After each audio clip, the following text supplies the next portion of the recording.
Hi, this is Randy Finney with Right Side of the Chart, and today is Wednesday, October 31st, 2018. In this video, I want to do kind of a bigger picture overview and talk a little bit more on asset allocation, diversification. I had a question put to me in the trading room this morning. Good question, about position sizing. The answer, of course, is not straightforward. It depends, varies with everybody on, depending if you're swing trading, investing, if you're day trading. If you day trade, you can take one position, you can have a very large size position, in, but most of what this site is about is investing and swing trading.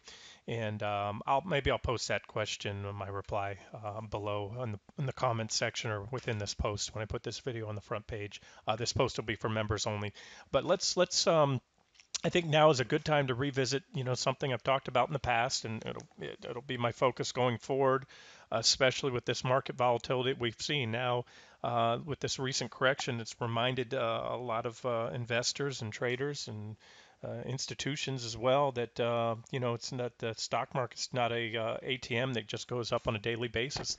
That steady low volatility grind in 2017 where the market just walked higher and higher. We had never in the history of the financial market seen the VIX drop so low. Volatility hit record low levels. It was a steady grind up. That's not the norm for the stock market. It was an exceptional period of low, steady returns, but this is the last few weeks have taught us that that can change on a dime, and usually does after those periods of low volatility. What happens? It breeds complacency, excessive bullish sentiment, and then boom, you get a one-sided trade, and the unwinding of that one-sided trade is, can be pretty impressive. So, all right, so this is asset allocation. I just did a quick Google search. I think this one was from stockcharts.com. And this is what I talk about. This over here is really what we're looking at for asset allocation. You have, the main asset classes. Asset classes are stocks, which are equities, bonds, and bonds come in all different flavors. So you can further break each of these categories down. That's what I'm going to talk about today. And I'll talk about some of our trade ideas, how we're positioned, how, I plan to position personally going forward, and the trade ideas on the site. So within bonds, for example, you have different subsectors. You have, you could draw it out here. You could have government bonds, corporate bonds, high quality corporate bonds at, triple A, double A, single A bonds, and you have low bonds, junk bonds. And I'm not drawing these to scale. I'm just talking about the different types, municipal bonds. So there's all types of bonds within there. Some bonds are inflation adjusted bonds. But for the most part, when they say bonds, you're not talking about the inflation adjusted. You want the bonds that tend to move up and or opposite the stock market. And so that I did a whole thing the other day about hedge funds and their positioning in the old typical 60-40 mix for a lot of balanced investors, long-term investors, meaning 60% stocks, 40% bonds. This actually matches CalPERS, that example I used closer, because CalPERS had just upped it to, I believe, 50%, and that's showing you 50% stocks. But now within there, I'm an active trader, and I'm just as comfortable trading the short side than the long side. So, they, like, for example, what they did in this chart here, they showed you the chart to the right. They took the stock allocation of the portfolio, which right here, I'm trying to circle that. So in this example, half, if somebody was going to use a 50% stock allocation, how would they break that down? And for example, it would make sense that if somebody was, looking for a diversified portfolio, the bulk of their money would be in the large cap stocks. Those are your Amazon, Apple, not the small caps. You go down the spectrum in market cap. Smaller caps have a higher growth rate, but they're also riskier and aggressive. They can tend to fall faster at times, and they can also go up more in the long run. They have a higher growth rate, but that cuts both ways. Mid caps, obviously, in the middle.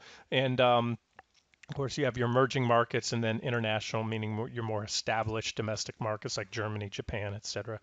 Now, within there, I also break that down, which you won't see on most asset allocation models. We'll decide whether to be net long or short the stock portfolio. a stock portion.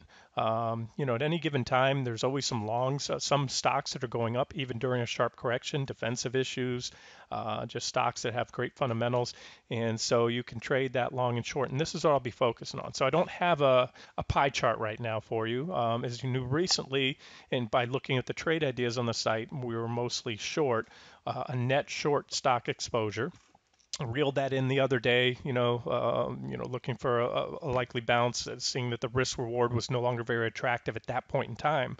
But I encourage you to watch today's video if you haven't already about the stock market update, stock market analysis. I give some potential bounce targets there, and let's talk about that real quick. I talked about my bounce target range, and it's a pretty wide, range right now. The cone of certainty is not very narrow at this point, but it would be anywhere from today's highs, could have marked the end of this counter trend bounce, all the way up to about 178. And yes, that is a wide cone of certainty. How do you trade that? What do you do with that? Do you short everything right here? Do you stay long till we get there?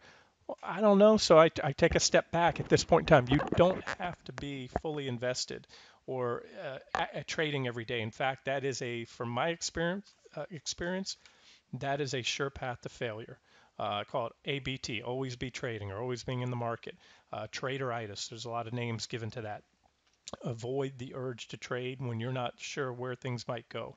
But again, I think that the counter trend rally will cap anywhere from today all the way up to 178. My optimal target is somewhere in the middle of that.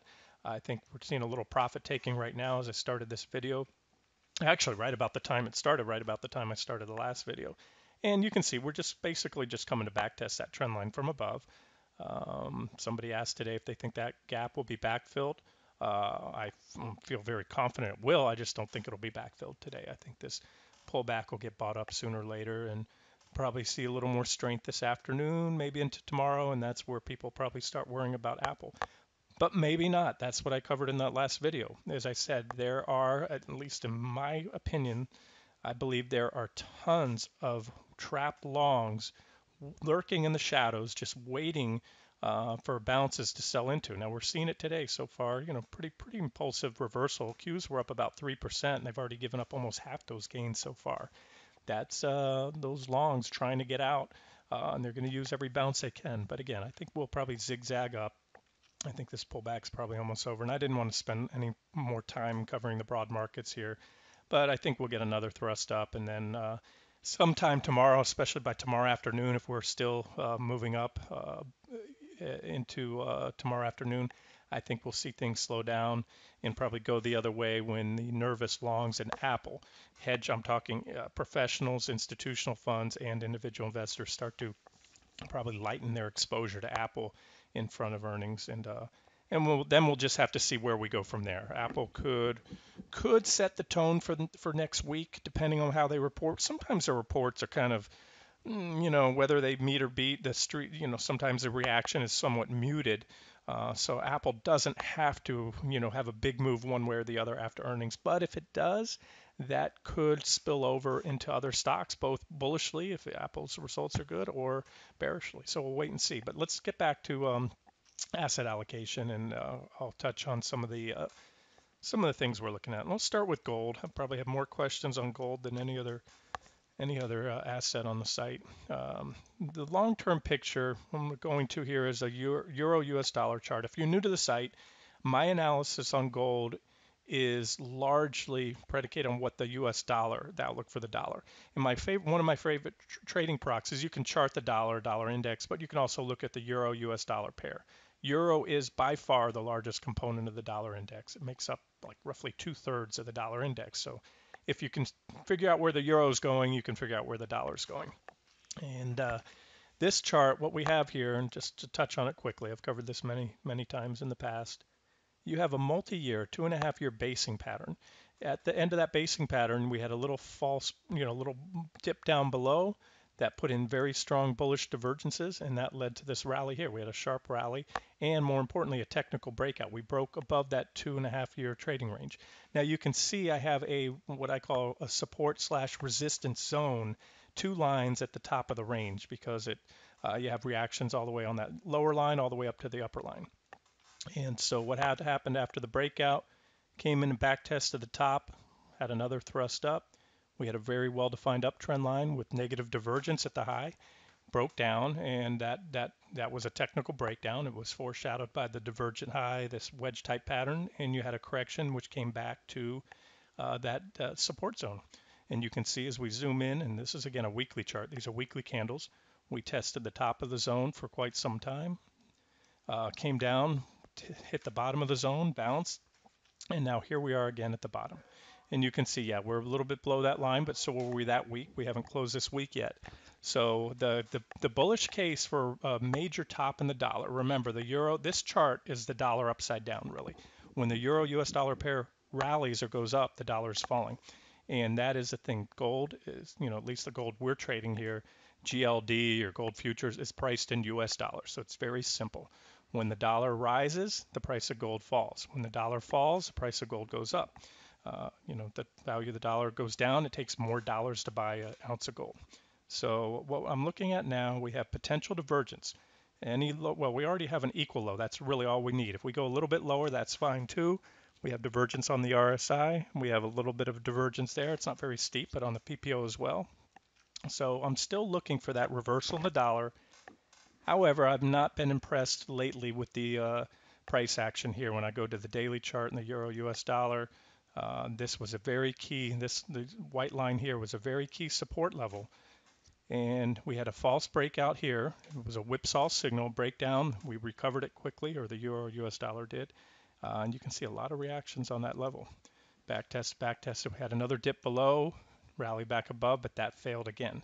So now here we are, we're coming up on the previous reaction low, right about right there. And so we either reverse here or dip a little bit below, which is fine. You can look at the indicators. We have plenty of positive divergence here to allow for another thrust down. It may violate those longer term support zones on a weekly basis, maybe two, but I do think we get a reversal on the dollar, but we don't have it yet. That's the thing. I think we'll get it.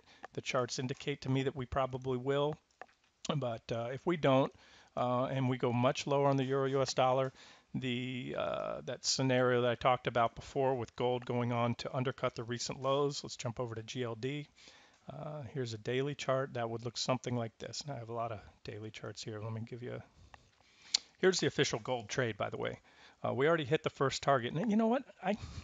There's one long trade I need to update. I mentioned it a while back. SAFM had the stop barely clipped. I may even add that back on as another long trade, by the way. I like that one. Gold, I can't recall if I posted an update when that first target was hit or not. I'll check. Either way, always go off the notes on the site. If you go to the trade ideas, hover to the column under trade ideas, long or short, and there's a tag cloud, meaning all the symbols that are for the longs or shorts.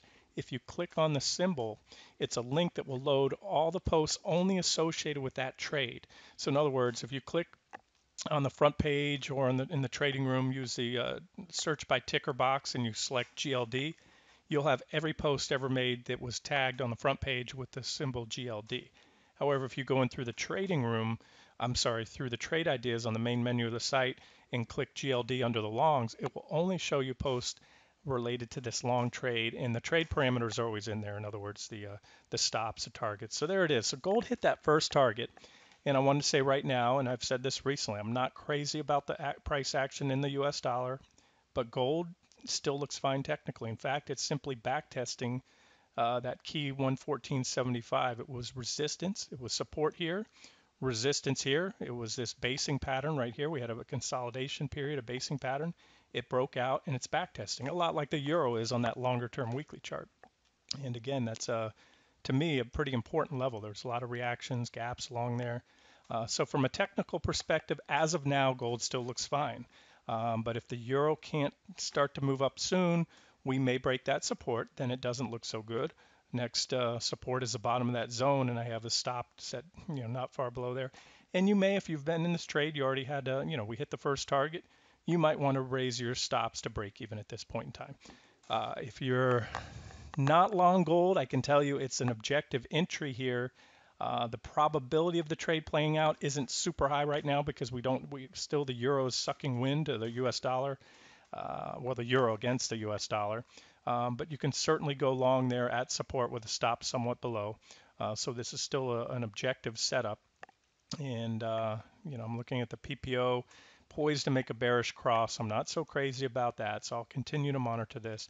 But again, gold is one piece of the pie. Going back to what I started the video with, on here when you have this commodity portion. And again, these are not to scale. These are not my current asset allocation models. I don't have a pie chart, but I can tell you that, personally and as well on the site, that is gold. We have platinum as a trade idea, GDX. I'll get to those in a second. I think they make for an all-weather portfolio, because what will happen when you use asset allocation, uh, normally, now things can always change over time, but when the stock market falls, you tend to see bonds go up, and a lot of times gold go up as well. And this, of course, there's various commodities, and their agricultural commodities have nothing to do with gold, but again, it's all part of a multi-cylinder portfolio. If one cylinder is not firing, hopefully the others are. And and again, within the stock portion, we can have both longs and shorts. I call that tactical asset allocation, going in strategically and moving around in there. But I do think it's an important part, especially of whether it's a swing trade portfolio or a long-term investment portfolio. 401k money, you can't short. They usually don't offer, if you have a 401k, it's usually a blanket list of mutual funds, and rarely do you have any option for either gold or some funds might have some commodity exposure in there, but for the most part, you have to be long. So what I can tell you that I've done, my wife has a good sized 401k that I just have put mostly in cash right now, a lot of bonds. There's no reason, as a long-term investor, a lot of sell signals in the market. So I have in there very little stock exposure. A lot of people, feel compelled to put money to work, and there are times you just can't make money. And the example I gave recently with this correction that we just had, the drop off the highs, whereas you normally see bonds go up, when stocks fall, everything fell. So there weren't many places to make money, and sometimes that is the case in the market. And so therefore, uh, while you might not be making a whole lot on your cash portion, again, I'm talking long-term stuff, at least you're not losing money. So to me, it's much better to not lose money and try to force returns. Sometimes you just can't squeeze, water from a rock, blood from a stone, whatever. And if the opportunities are not there in the charts, to me, better to have a good amount in cash, wait patiently for the right setups, and then overall, bigger picture, have a little bit of everything: stocks, bonds, commodities, and diversify among everything there. And just quickly, here's gold on a 60-minute chart, hourly chart.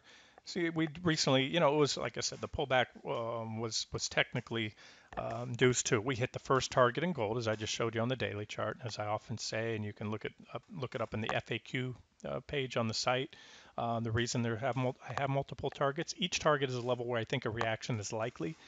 So active traders can game go long, hit the first target. If the charts confirm, and they need to confirm to have a reversal, sometimes you just pause there, or sometimes you even blast through there. But for example, when the first target was hit, we had negative divergence on the 60-minute, and as such, those divergences played out for a little pullback in gold. But now we've come back to support. So based on the scope of these divergences, I think that's certainly enough to satisfy the divergence and really work off the near-term overbought conditions. And again, a lot of what gold will have to do, there's two things we need to see to give a tailwind to gold, to this trade. First and foremost is the US dollar, the outlook for the dollar. We need the dollar to fall, as I mentioned. If it doesn't, gold can go up. It is possible. It actually did it recently, was going up despite a rising dollar. But overall, you really want to see that tailwind. You want to see a falling dollar. And the other thing would be to see more volatility, more downside in the stock market, because gold is, and we saw it start to catch a pretty good flight to safety bid recently when the market was going down. A lot of this, coincided with the falling market. So those are the two things. If my scenario on the market plays out, that this bounce that we're having recent last couple of days here will be relatively limited in scope and duration. And what does that mean?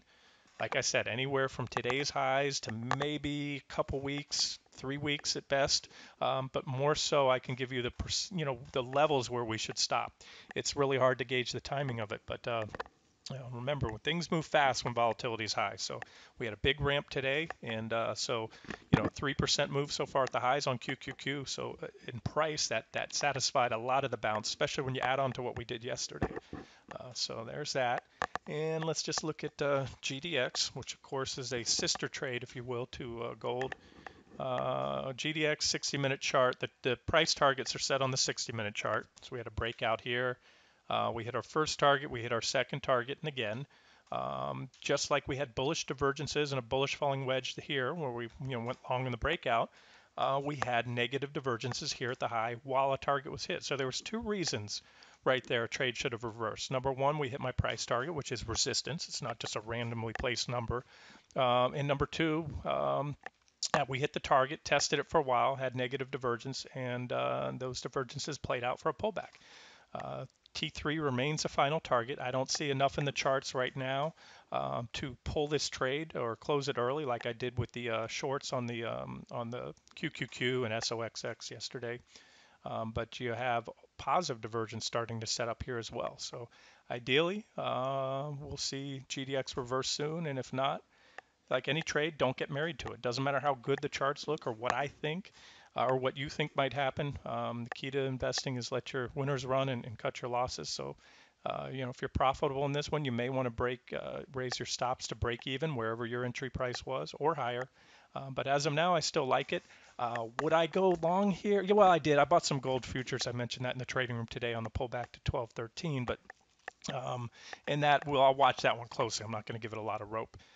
But as far as GDX goes, it is an objective entry, but again, I want to see a little more evidence with the dollar and see the stock market rally fizzle out. Those two things would help. But from just a pure technical perspective, on the daily chart, I pointed out this inverse head and shoulders pattern, which is, for those of you not familiar, that is a bottoming pattern.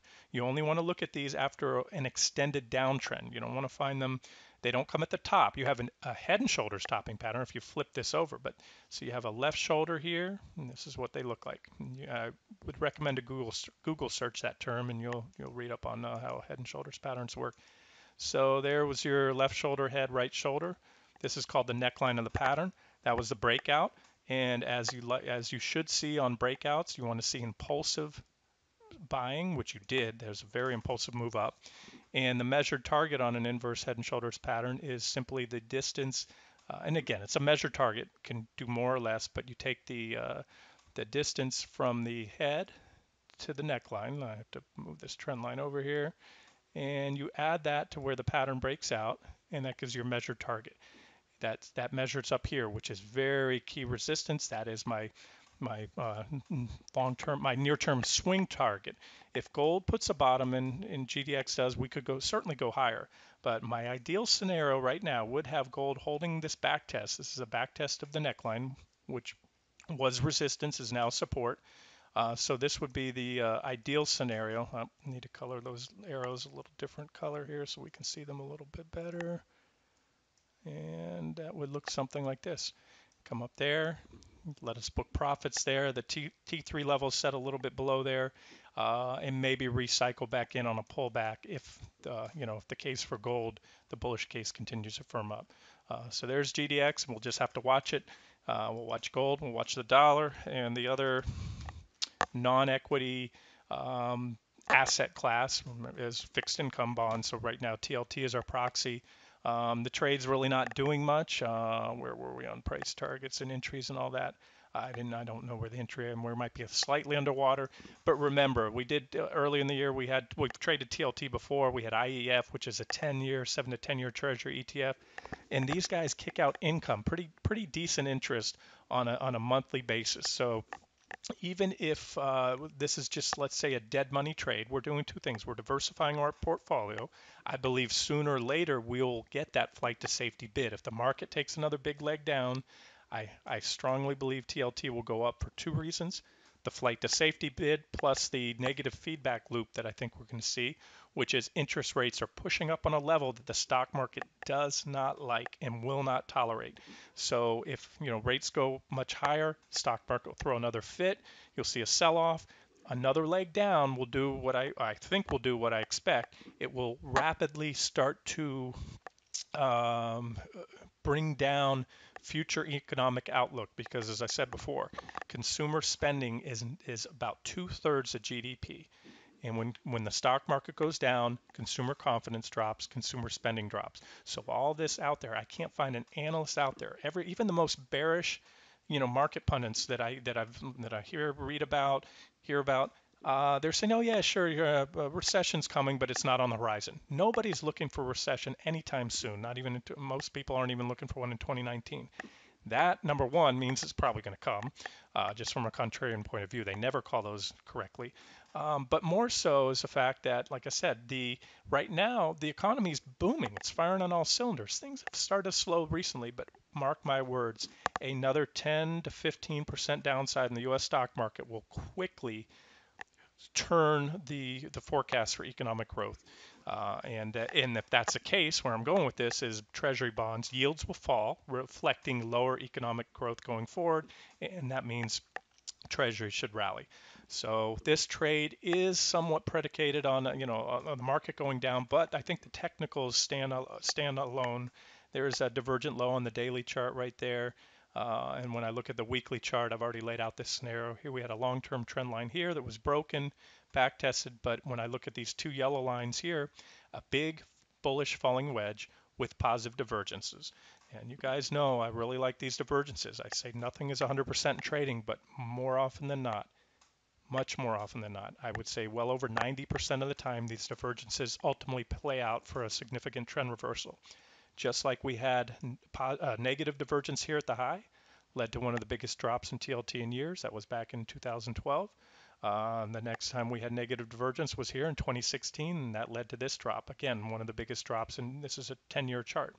And at this point in time, although it's not confirmed, a little work to do, we have a bullish falling wedge with positive divergence.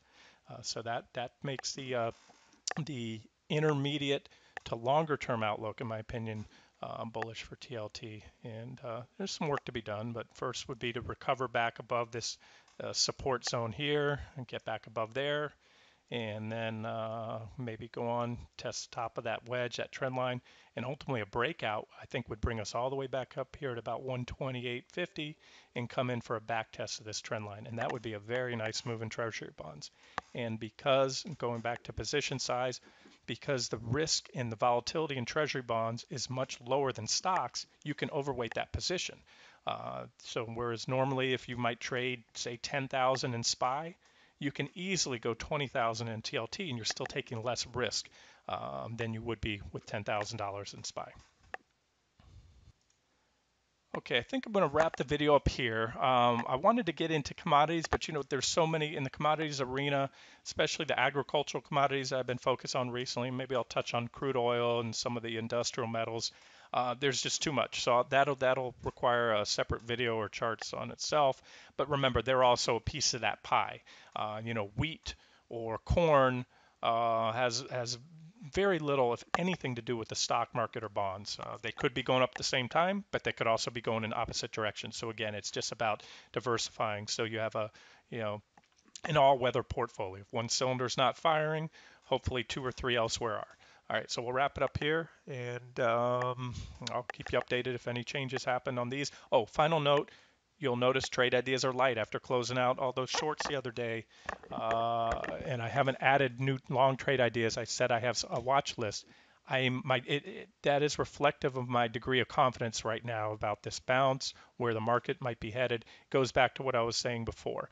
The key to trading investing, what I've found over the years, don't force a trade. Wait patiently for the setup. I'd rather miss a move, and believe me, I'm fine with it. I've seen a lot of stocks recently that have exploded to the upside. I just wasn't comfortable stepping in earlier. Facebook was one of them.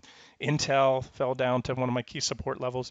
But I would rather miss a move than to force a trade, because if you continue to force too many trades over time, it's going to work against you. So I just wanted to say that. I will get some out there, at least unofficially this week, but right now, keeping things a little bit light, kind of watching to see how this bounce evolves. And of course, Apple. I want to see Apple out of the way. Once Apple's reported and out of the way, that leaves us not a complete all clear signal, but let's just say we'll be over the hump of earnings season after Apple reports Thursday night. there's still some more companies to go, but those are the big market movers are now out of the way, and especially with Apple. So I think the markets can then focus on where they want to go and not have to worry about what Apple may or may not do. So again, so next week, I think we'll have a better idea of where everything's headed as far as the near and intermediate term. All right, this has been Randy Finney with Right Side of the Chart. Hope you enjoyed it.